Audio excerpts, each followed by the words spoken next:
go. Good morning, Bess. Good morning, Betsy. For the camera, since I know who you are, Yes. would you please tell us your name? I'm Buzz Cooper. And your full name is Richard. My full name is Richard. And today is October 15th. It's October 18th. Oh, October 18th. Today is October 18th. Would you edit that out, please? October 18th, 2004.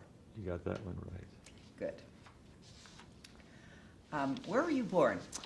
Well, I was born in Milwaukee, as you well know, since you were born in Milwaukee. Does your family name have a special meaning? The name Cooper? Well, it was Cooper Schmidt Okay. in Poland. And so we have three branches of the family. We have Smiths, we have Cooper, C-O-O-P-E-R, and we have Cooper, K-U-P-P-E-R. Oh, And they're all related. So it's a large mishpacha that has, so it's hard to track. And of course, after marriage and changes of names, it's even harder. But it has no special meaning other than the peculiarity that the family split in these three ways, name-wise. not unusual. Not unusual. What generation came to the United States? Your grandparents? My grandparents came to the United States. Both of And them. my father, who was a small boy at the time. Oh, so was mine. Mhm. Interesting. Where did they come, your family? They came to Milwaukee. Right to They came to Milwaukee. They came from a town my father's family came from a town in Poland, Siemiacze. My mother's family, my mother was born in America. My grandfather came as a young man, and his father, my great-grandfather, Shlomovitz, came earlier. That would have been around 1880. My father and his family came in around 1905. And what were their names, just for the record? Well, my mother's family name was Shlomovitz. Herman was the sort of patriarch of the family who came, left my great-grandmother behind in Lithuania, and as was the common phenomenon in those days, remarried here. So my grandfather and his sister were from the original family, and then they had a number of half-siblings born here in America. Herman was actually very influential in the Jewish community because Herman was an officer in the court, something like a bailiff in the court, but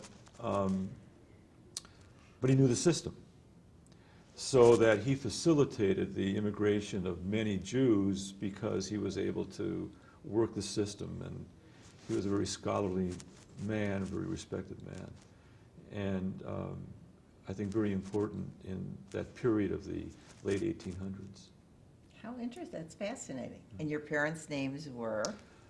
My father's Peter, who originally was Peter Cooper when he first came into America, K-U-P-P-E-R. Oh, And my grandfather changed it to C-O-O-P-E-R along the way. My mother, Annabelle, originally Annabelle Shlomovitz, your mother's best friend. right. Go back a long time. How did your father make a living? My father was in the investment business at a company called Lowy and Company, where he began working right about the time of the market crash in 1929. And he worked there until he retired in about 1960, in the late 60s. And died shortly thereafter. Died in 1969. Too young. Both our fathers were too young. Yes, both our fathers were too young. Did you grow up in a Jewish neighborhood? Well, I grew up in your neighborhood. And there were a lot of Jewish kids. Although I was sort of at the fringe of the Jewish neighborhood, you were more in the middle. Right. I was on 42nd near Roosevelt. So there were relatively fewer Jewish families there, but it was only a few blocks away. And there was just a handful of us, honestly, at Townsend Street School. and then a larger handful, but not very much, at Peckham, and then a lot of us at Washington.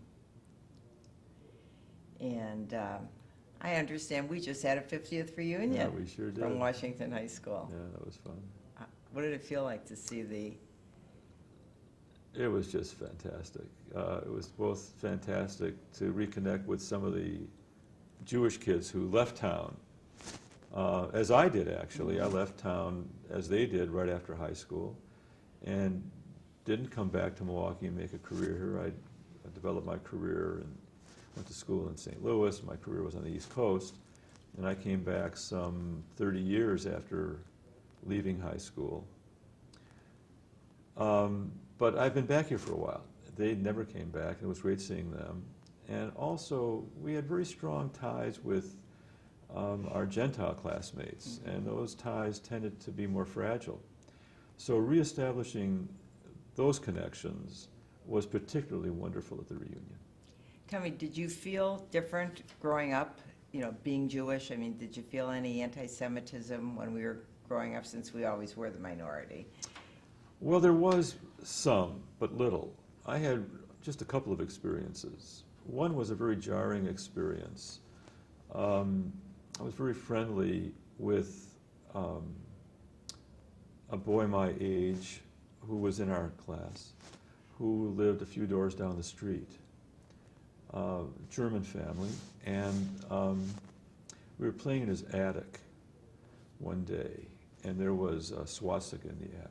And that was a very jarring experience, but it was no more than just seeing this banner in the attic. I knew nothing more of it, but it bothered me. And then there were a couple of, this is during the Second World War, so we were in grade school at the time, Townsend. And there were a couple of experiences I had with kids taunting me on the way to school, but very few. But there were a small group of boys that were overtly, I'm sure parroting their parents, were overtly anti-Semitic. And it was just that small group of boys at Townsend that I encountered. Did you feel any of that at the class reunion?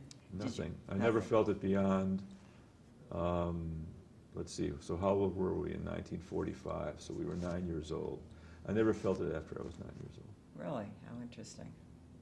Would you consider your family growing up a traditionally Jewish family? Did you, celebrate the holidays? Yes, Shabbat? I think, we were the typical secular Jewish family, and we belonged to Bethel.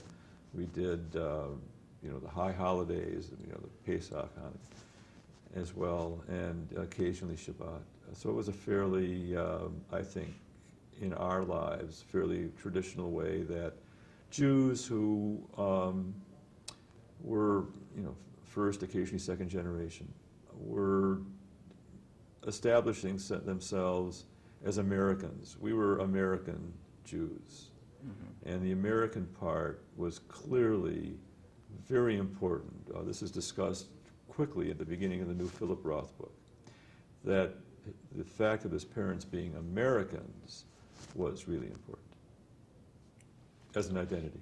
Were your parents involved at all in Jewish communal life? Because you certainly have had an involvement. Well, I think the involvement, such as it was through Bethel. My father was involved somewhat at Bethel. But beyond that, I don't really remember. I didn't pay that much attention to what they were doing, to tell you the truth. But it was certainly not a prominent part of our household. It's interesting. I was either, so it was sort of interesting. Yes. So what got you involved? Did you have a mentor, a role model, somebody who you? Because I noticed in 1953, you were involved in the Federation campaign. I didn't even know there was a Federation campaign in 1953. Well, I think what happened was I got very involved at Bethel in the junior con, the teenage organization, which, as I remember, we had just formed. I think it didn't exist. And when Bethel moved from 49th Street, the synagogue, to Sherman Boulevard, there was a community room. And as I recall, and I certainly don't want to take credit for anything, but I think I must have been in that first group that developed junior con, because I don't remember that it was pre-existing. And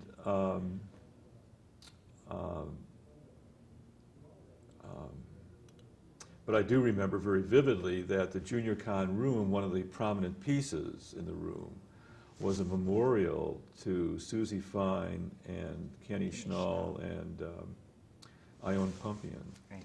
who were killed in an automobile accident. And the Fines, of course, were in the restaurant business, and donated this bar. We didn't have any liquor, but it was a bar. And that was the major piece of equipment in the junior con room at Bethel. So I suppose it was because of my involvement in that I sort of trafficked into what was then kind of I don't think it was terribly active Federation campaign among teenagers. I mean, it was something, but it wasn't real high profile. And that's where we met the East Side kids, was at junior con. That's exactly The East Side right. kids used to come to our Our junior junior con, that's right. The junior con was, I think that was an important part of our Jewish life on the west side of Milwaukee, Bethel Junior Con. It was. Yeah. It was really quite a phenomenon. Yeah. Well, I know you didn't serve in any of the wars, so I'm not going to ask you. Well, I You know, did. that- I did. You did? In a Okay, certain well, way. well, Well, in okay, a certain come on. way. In a certain way. I did my time, my military time, actually doing research in the Public Health Service of the National Institutes of Health. I remember that. So it was my war. It wasn't really participating in the war in a real way, but it was my service time. What did you do there? Well, I was involved in this is after medical school and after my internship in first year of residency. And I was interested in hematology and was involved on the leukemia service. There was a research project that had to do with finding ways to treat children and later adults with acute leukemia. It was a remarkable time because it was the period when therapy was initially successful. Again, not my doing, I was a participant. It was those ahead of me who had developed the strategies. But it was a wonderful experience to be part of this activity.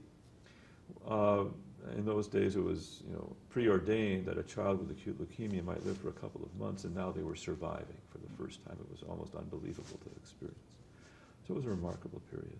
Tell me a little bit more, other things in your career, because you have had a very vast career. Well, it's been an interesting career. A lot of interesting things. Well, I was lucky first of all, I was lucky to be in Madison, which was just such a wonderful place to go to college and such a great preparation for everything that followed. But you found a new girlfriend there. Well, I actually found her in Milwaukee before going there. Of course, I found my first girlfriend in kindergarten. I had my eyes open, and this adorable little girl named Betsy wandered in, captured my heart, held it ever since. But I found a girlfriend the summer before going to college, Jackie Koppel. And her mother was a house mother in Madison. A lot of people know her as Aunt Helen. Aunt Helen died just a few months ago at age 99. And Madison was a wonderful experience. But then I was fortunate to go to Washington University Medical School, which was really an epicenter of research and scholarly activity. A number of Nobel laureates then and people who subsequently won the Nobel Prize. So the influence was a very powerful influence. And then I went from there to the Harvard Medical Services at the Boston City Hospital, a similar environment, kind of a cauldron of intellectual activity. So that was kind of a springboard for me for what was really kind of a very fun career in academic hematology, which I did initially at Harvard, and then at the University of Pennsylvania. And really, I suppose, developed my career principally at Penn. I was there for almost 15 years, developed the cancer center there, and really my major research was there. But then I came into a second career. In 1985, I came back to Milwaukee. I felt, there I was out there on the East Coast doing things that were having some positive effect on the University of Pennsylvania and the city of Philadelphia. Meanwhile, I'd grown up in Milwaukee. What was I doing about Milwaukee? And the opportunity materialized to be the dean of the medical school here. And that was just an incredible opportunity. And of course, my mother was alive then, and my brother and his wife were here in town, and others. And Jackie's mother at that time was in Madison, no longer a house mother, but living in Madison. So we moved back here. And so that was a second career. And I did that for almost 10 years, and then became interested in healthcare planning. And for the last 10 years, I've been doing healthcare. It's almost 10 years. Wow. Healthcare planning.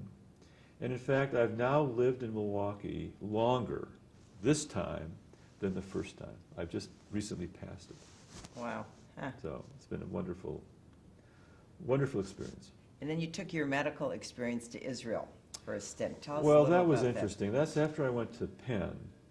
I took a sabbatical 6 months at the Weizmann Institute. And I'd really not had contact directly with Israel. I had never been there. But was active with a group at Penn that was very involved in Israel, and we had put together, and I was a minor participant in this, an exchange program with scholars of various disciplines, medicine, but everything, at the University of Pennsylvania. And some money had been raised to support this trafficking back and forth, and so I was got into that orbit. And when it came time for sabbatical, I thought, gee, that would be the thing to do. And of course, I had no idea how extraordinary it would be. This was right after the Yom Kippur War, the year after the Yom Kippur War. It was a sad year. It was a year when those who died during the Yom Kippur War were being buried. There were funerals every few days throughout the year. And it meant that, and Israel's a small country, as you know, and people know each other in Israel, and so it meant going to many funerals. It was a very sad time, but it was also a very positive time. And for me, personally and scientifically, it was a remarkable time. Tell me a little bit more about your involvement in the Federation. I know you co-chaired a campaign division. I remember being at a meeting at your house. Oh, I suppose I haven't been that involved. I think my involvement in the Federation since coming back to Milwaukee has been as a worker bee, and then through the Maimonides Society. I chaired the Maimonides Society for a stint and have been a supporter of them. I think it's a really important aspect of the Federation to bring in physicians and dentists into the Federation, make them feel more a part of it. I think it's been a positive force in philanthropy among the individuals in that group. And I personally know you worked very hard because I worked with you when you were doing that, and you really got people to come to things. And we had some very creative planning. You were very creative in the things that you decided to do. Well, it seemed to work out, but it's been that way even more so since. It may have been creative at the time, but it's continued even more so under the leadership of others. I think it's a very vibrant group and I hope continues to attract people. I'm sure it will. Is there something about yourself that you don't think any of us know about that you'd care to share? Well, there's not very much that you don't know. I don't really know. It's been sort of nothing in particular. I just think I've had a great opportunity of growing up in an environment that we didn't realize just how fertile it was and how it equipped all of us for the life that we're leading now. It was life as we knew it, and we didn't know any other life. We had no basis for comparison. But that group on the west side of Milwaukee has achieved so very much. I'm sure it would be difficult to find a group that size, anytime, any place, that has contributed in so many ways, in so many fields of endeavor and so many public service ways as that group, a relatively small group that we grew up with. So, starting from that, and you only think about it when you get older. Starting from that, I think I just was lucky to have had wonderful chances to have good things happen to me. Name a few names, and I'll help you. Who is in that group? Let's take a 4 or 6 year span of Washington High School. And Well, just take okay. the Jewish community in Washington High School and what is so phenomenally amazing. Well, okay, Alan Cole, who was my roommate the first year in college, of course, the whole Cole family rings, things, back to us. In other ways, my dear friend Henry Goldberg, who contributed in different ways to Milwaukee. Close friend Howie Davis, who now lives in Florida. Kenny Perchonik, who passed away at a young age. Arnie Siegel, who left Milwaukee and didn't contribute here, but did in Indianapolis. And we have Bud Selig, and with the baseball class commish. right ahead of us, Buddy, and then, of course, Herb, the year ahead of us. So there were plenty of people who made their marks. It was a phenomenal time. How would you like to be remembered? How would I like to as a grandfather? Tell us about your grandchildren. Well, I have 3. And children. I have 2 children, Jonathan, who's in the internet world in Philadelphia. He has 3 children, 12, a 10, and a 4-year-old. Very close to them. And my daughter, who's unmarried, is a translator, also living in Philadelphia. They're a close family. We're very close. And, they emulate their mother, Jackie, who died not long after we moved back to Milwaukee. And especially the 12-year-old, who's named after her, Jordan, and who looks like her, Really? remarkably so, as she matures now into adolescence. It's almost scary. And I suppose with time, career is important while it's happening.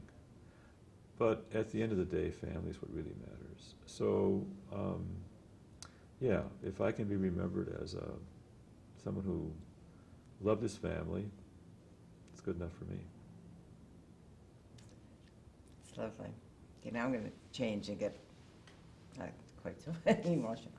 Okay, as we celebrate 350 years of Jewish life in America, how do you see the present and the future of our Milwaukee Jewish community?